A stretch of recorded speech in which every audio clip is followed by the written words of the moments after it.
मैं आप लोगों से पूछना चाहता हूं, क्या 2025 में 1974 दोहराएंगे? 2025 में 1974 दोहराएंगे? नहीं दोहराएंगे ना। मनुवादियों और समर्थवादियों को साजिश में कामयाब नहीं होने देंगे ना। आप लोगों से आग्रह करते हुए एक बार अपने दिल पर हाथ रखकर सोचिएगा कि जो फतेह बहादुर से लड़ाई लड़ रहा है वो लड़ाई किसके लिए लड़ रहा है? हम 90% के लोगों के लिए लड़ रहा है। तो हमारे 90% के लोगों का भी नहीं बनता है कि अपनी लड़ाई को जारी रखने के लिए फतेह बहादुर सीखो हमें सदन में भेजना चाहिए, ताकि सदन से लेकर थोड़ा हमारे 90% का हक अधिकारी की लड़ाई लड़ सके। मैं आप लोगों के सामने 2-3 बात रखना चाहता हूं। जिस लड़ाई को आज हमने लेकर चलने का काम किया है, उस लड़ाई को अमर शहीद जगदेव प्रसाद जी ने नींव रखने का काम किया था। और अमर शहीद जगदेव प्रसाद जी ने कहा था कि आज मैं जिस लड़ाई का नींव रखने जा रहा हूं वो लड़ाई 100 साल तक चलेगा। पहली पीढ़ी मारी जाएगी, दूसरी पीढ़ी जेल जाएगी और तीसरी पीढ़ी राज करेगी। साथियों, जगदेव बाबू ने 90% के लोगों के लिए, शोषित समाज के लिए, हक हिस्सेदारी के लिए, धन धरती राजपाट में हिस्सेदारी के लिए सामंतवादियों से लड़ने का काम किया। जगदेव बाबू ने जिस लड़ाई को नींव रखा था, जगदेव बाबू के 90% के लोगों ने नहीं समझ पाया और उनके लड़ाई को 10% वालों ने समझ लिया। इस लड़ाई का परिणाम क्या होगा, और 10% वालों ने जगदेव बाबू की हत्या करने का काम किया। मैं आपके बीच यही कहने आया हूं, आपकी लड़ाई को जगदेव बाबू की हत्या करके आपकी लड़ाई को रोक दिया गया था।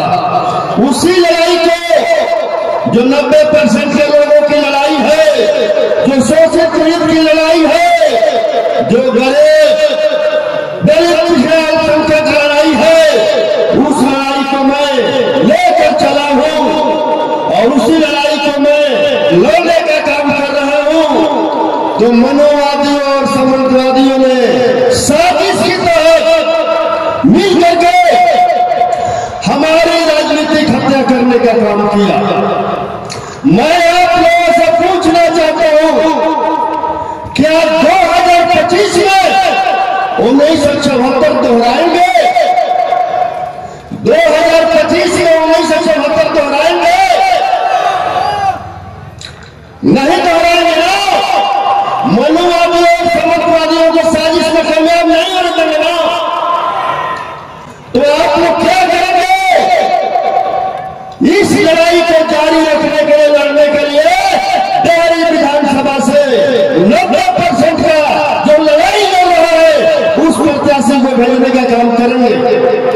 आप लोग तैयार हैं? आप लोग तैयार हैं? हम लड़ेंगे और जीतेंगे। एक आग्रह हमारे डेहरी विधानसभा के अपने वोटरों से है कि मैंने पूरे 5 साल डेहरी विधानसभा में अमन चैन शांति कायम रखने का काम किया है। आप लोगों से आग्रह है हमारे डेहरी विधानसभा के मतदाता भाइयों कि डेहरी विधानसभा को बर्बाद होने से बचा लीजिए। डेहरी विधानसभा में अवैध धंधा चलने से बचा लीजिए। आपको पता है हमारे विरोध में जो उम्मीदवार है उनका धंधा क्या है और उनका गरीब पिछड़ा दलित अल्पसंख्यक के प्रति उनका विचार क्या है। दोनों तरफ ही आरएसएस का उम्मीदवार है। एक तरफ डायरेक्ट है, दूसरा तरफ इनडायरेक्ट है या नहीं है? तो क्या आरएसएस वाले को अब साजिश में कामयाब होने देंगे? तो मैं आप लोगों से आग्रह करता हूं कि जगदेव बाबू की लड़ाई को समाप्त मत होने दीजिए। अगर जगदेव बाबू का लड़ाई यही समाप्त हो गया तो आने वाला पीढ़ी हमें माफ नहीं करेगा, आने वाले पीढ़ी हमें माफ नहीं करेगा।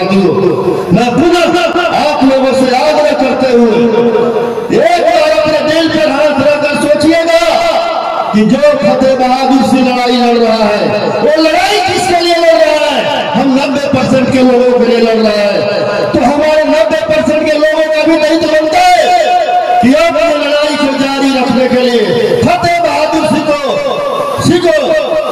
हमें सदन में भेजना चाहिए, ताकि सदन से लेकर थोड़ा बड़ा हमारे 90% का हक हिस्सेदारी की लड़ाई लड़ सकते।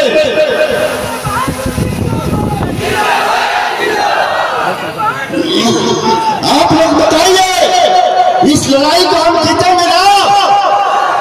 10 का शासन 90 पर नहीं चलेगा ना? 100 में 90 शोषित है, 100 में 90 शोषित है।